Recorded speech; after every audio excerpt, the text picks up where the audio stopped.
నా ఈ చిన్ని సాక్ష్యం దేవుడు దీవించాలని కోరుకుంటున్నాను. మొదటిగా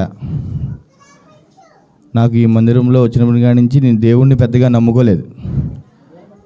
ప్రతిసారి కూడా బయట కూర్చోవడం, ప్రార్థన అయిన ధర చేయించుకుని వెళ్ళిపోవడం, ఆ తర్వాత ఏమో ఏదో నామమాత్రంగా విశ్వాసంగా నమ్ముకోవడం అనేది నా జీవితంలో లేదు.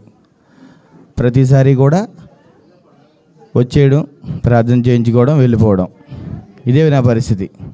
తర్వాత నా భార్య కూడా ప్రార్థన చేసుకుంటుంది. అయినా సరే ఆవిడని చూసి నేను ప్రార్థన నేర్చుకుందాం అనుకున్నా కూడా లేదు, అది కూడా లేదు నాకు.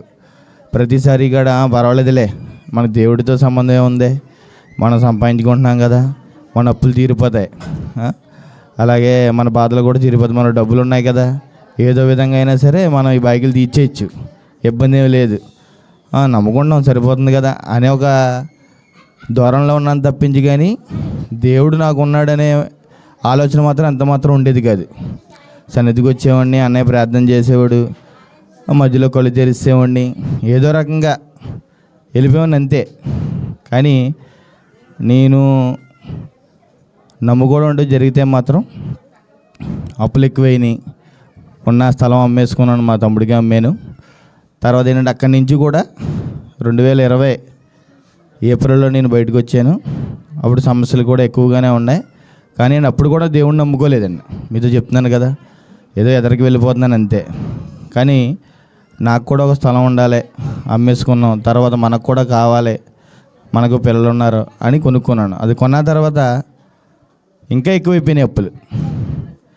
ఇదేంటిది, మనకి తీరతాయి అనుకున్నాను, ఇంతకు మించి కూడా భారంగా అయిపోయింది. వడ్డీలు కట్టలేకపోతున్నాను, కార్డులు బాధలు ఎక్కువైపోయినాయి. ఈ రకంగా అన్ని చుట్టుముట్టుకుపోయినాను నేను. ఎవరికైతే నేను డబ్బులు సహాయం చేశానో వాళ్ళు నాకు తిరిగిస్తా కూడా వాళ్ళ పరిస్థితి బాగలేదు. కరోనా వాళ్ళని అడగలేను, వాళ్ళు నాకు ఇచ్చేవాళ్ళు వాళ్ళు ఏమని అన్నారు. కానీ నాకు ఇచ్చిన వాళ్ళకి నేను వడ్డీ కట్టాలి కదా, వీళ్ళకి కట్టుకోవడం. యథార్థంగా ప్రతి విషయంలో కూడా వెనకబడే ఉన్నాను, కానీ ముందుకు మాత్రం రాలేదు. సరే అలా ఎదరకు వచ్చాను, నడుస్తున్నాను. భార్య దేవుడు ఉన్నాడు, దేవుడు నన్ను చెప్తానే ఉంది. కానీ నాకు మాత్రం నమ్మకం లేదు. పర్వాలేదు, మనం సంపాదించుకుంటున్నాం, పర్వాలేదు అనుకున్నాను. కానీ సంపాదన ఎంత సంపాదించినా దేవుడు నామం లేకపోతే లేదని నాకు తెలిసేది కాదు. ఆ తర్వాత అప్పులు కూడా ఎక్కువైపోయినాయి. తర్వాత ఇంట్లో ప్రార్థన పెట్టించుకున్నాను, అన్నయ్యని కాకేసాను. అన్నయ్య నాకు ఈ సమస్యలు ఎక్కువైపోయినాయి, ఫాస్ట్ గారిని కాకేసి నాకు ప్రార్థన పెట్టించానే, నువ్వు నెలకొకసారి 3వ వారం పెట్టుకోవడం ఎప్పుడూ ఆపలేదు, ఇప్పుడు దాకానే.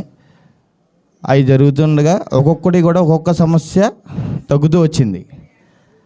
ఎందుకు తగ్గుతుందో తెలీదు, ప్రతి సమస్య కూడా తీరుతూ వచ్చింది. వాళ్ళు ఎప్పటి నుంచో ఇచ్చిన డబ్బులు కూడా వాళ్ళు ఇవ్వనన్న వాళ్ళు కూడా మేము మీకు ఇచ్చేస్తాం, కొద్దిగా మాకు డబ్బులు వచ్చే పని ఉంది, మేము ఇచ్చేసుకుంటాం అని అన్నారు.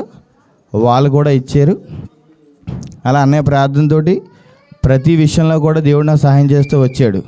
అలాంటప్పుడు నేను దేవుడిని ఎందుకు నమ్ముకోలేకపోతున్నాను, దేవుడు నేను ఎందుకు వదిలేశాను, దేవుడు నేను వదిలి ఎంత తప్పు చేశాను, ఇవన్నీ కూడా నాకు జ్ఞాపకం వచ్చినాయి. ఎంతో బాధపడ్డాను, కానీ ఎవరికి చెప్పుకోలేదు, ఎంతో బాధపడ్డాను. సరే, దేవుడు నాకు ఉపకారం చేసినప్పుడు దేవుడి విషయంలో నేను నమ్మకంగా ఉండాలి. కానీ పనులు ఆలస్యంగా జరుగుతాయి, నిర్ణయం మాత్రం దేవుడిదే. అలాగే అన్నీ తీర్చుకుని వచ్చాడు. ఈ రోజుని నా కార్డు అప్పులు తీరిపోయినాయి, అన్నీ తీర్చుకున్నాను. ఇంచుమించు ఈ 3 సంవత్సరాల్లో నేను 14 లక్షల రూపాయలు అప్పు తీర్చాను. నా స్థలం నిలబెట్టుకున్నాను, నా అప్పులు తీర్చుకున్నాను. ఇంకా ఉన్నాయనుకోండి, ఇంకా ఏమున్నా సరే దేవుడు ఉన్నాడు. ఎన్ని అప్పులున్నా దేవుడే ఉన్నాడు. రేపు కొత్తగా కొనుక్కున్న స్థలానికి కూడా పన్ను కూడా ఆర్ఐ గారు దేవుడి ఉండి నామం చేసి ఆ కార్యం కూడా సఫలపరిచాను, పన్ను కూడా చేసి పెట్టాడు, అన్నయ్య ప్రార్థన చేశాడు. అలాగే ప్రతి విషయానికి కూడా దేవుడు ఎదురు నడిపించాడు. ముఖ్య కారణం ఏంటంటే నా పెద్ద కూతురు, అది చదువు, వెళ్ళడం రావడం, అది దేవుళ్ళలోనే ఉంటుంది. కానీ ఏమైందో తెలియదు, ఒకసారి మౌనికకి దురాత్మ ప్రవేశించింది. అప్పుడు నేను బ్యాండ్కి వెళ్ళిపోయాను, ఇంట్లో ఎవరు లేరు, నా భార్య ఒక్కతే ఉంది, చిన్న కూతురు ఉంది. మంచం మించి రాసుకున్న పిల్ల వెనక్కి తిరిగి కింద పడిపోయింది. ఎంత గట్టిగా పడ్డదంటే సౌండ్ నిజంగా చాలా పెద్ద సౌండ్ వచ్చింది. అప్పుడు నేను లేను. భార్య చెప్పి చాలా బాధపడి ఏమనుకున్నాను, పర్వాలేదులే, దీనికి పెద్ద ఇబ్బంది పడిపోతామేంటి, దీనికి ఏం కంగారేం పడక్కలేదు. అన్నయ్య వచ్చాడు, ప్రార్థన చేశాడు. నేను నా కళ్ళతో చూడలేదు. నేను కళ్ళతో చూడండి ఎవరు నమ్మరు, ఎవరు వినరు కూడా. ఆ తర్వాత నేను బ్యాండ్కి వెళ్ళి వచ్చినా నాకు ఫోన్ వచ్చింది. ఈ లోపల పైకి వచ్చేటప్పుడు చూసేటప్పటికి పిల్ల పడిపోయి ఉంది. ఏంటి ఎంత ఒళ్ళు వేసుకున్నా సరే నా మాటలు లేవు. హాస్పిటల్కి వెళ్దామని ఒకరు అన్నారు, ఒకరేమో వేరే చేద్దామని ఇంకొకరు అన్నారు. రకరకాలుగా ఉంది. ఎవరి పరిస్థితుల్లో వాళ్ళు ఉన్నారు. నాకేం తోయట్లేదు. ఆ టైంలో అన్నయ్యకి ఫోన్ చేసి, అన్నయ్య అలాగా పిల్లకి బాగోలేదు, ఒకసారి రమ్మంటే ఆయన ప్రార్థన చేసి దురాశ్మత్ ఎత్తి నుండి ఆయన్ని, నా కూతుర్ని విడిపించాడు ఆయన.